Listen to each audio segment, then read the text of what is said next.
Hello, everybody, and welcome to my classroom. My name's Miss Collins, and I'm just going to give you a quick rundown of what you can expect for your student in my class.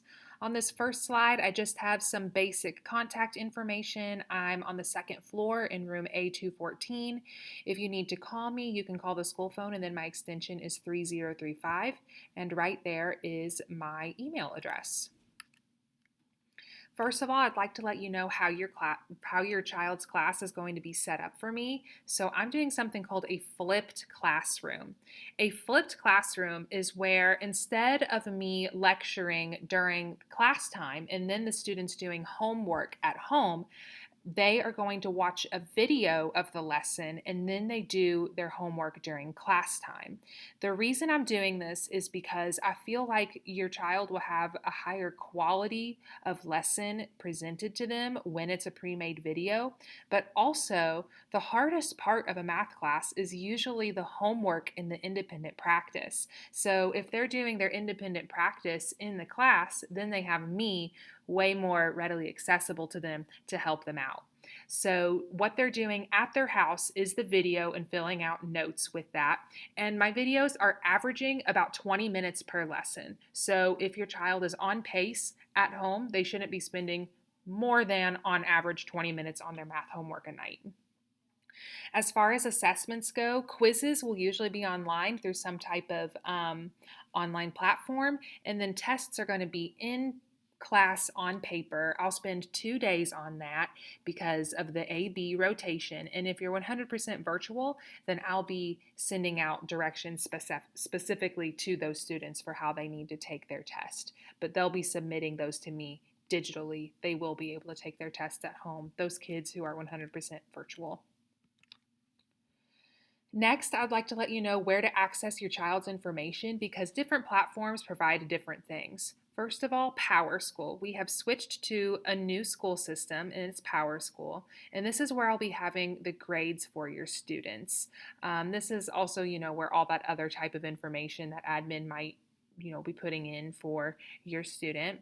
But grades is specifically for PowerSchool. On Google Classroom, this is where I'm going to be posting the lesson videos, the homework, the reviews, useful resources, and weekly assignments.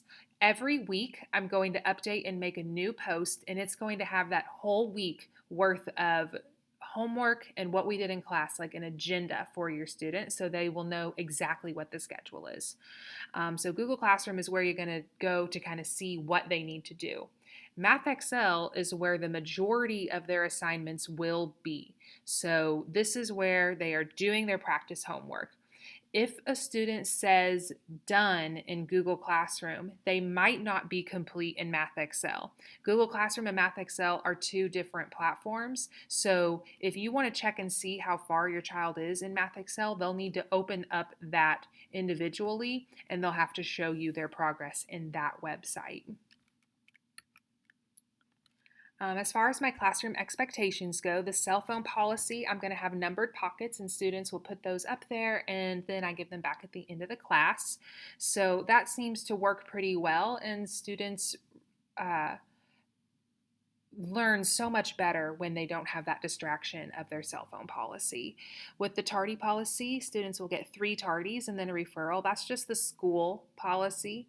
And then as far as the mask policy goes, due to the COVID-19 stuff, we are following all school protocol and recommendations from the health department. And finally, we do have a ticket system in my classroom. I do get excited about this because this ticket system can be used for extra credit or positive perks. And basically, when your child does something good, extra, or just kind, I try to give positive rewards through the source of a classroom ticket system that kind of works as our own, similar to a monetary system. To see more information about like specific details in these classes, there is a link to each of these syllabi and you can use the other link to this presentation in order to get to these. So that's going to go into even more detail about the grade breakdown and more details about the progression of late work policies and yada, yada, yada. So the syllabus is just even more detailed about what I'm talking to you in this video about. So that's all. Thank you so much for viewing my video, and I look forward to teaching your child in my class.